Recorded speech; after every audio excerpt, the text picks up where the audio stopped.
Okay, so welcome back.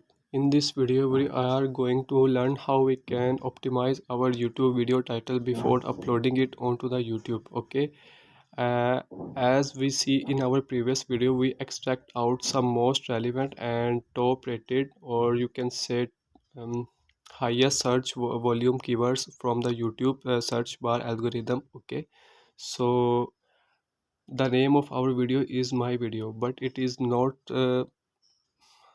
as very much good. Okay, so I will suggest you to simply copy all of these keywords.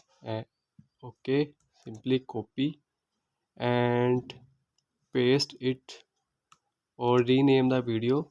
Okay, you can remove some of the keywords. Okay, this is my personal trick which I used for my YouTube videos before uploading them.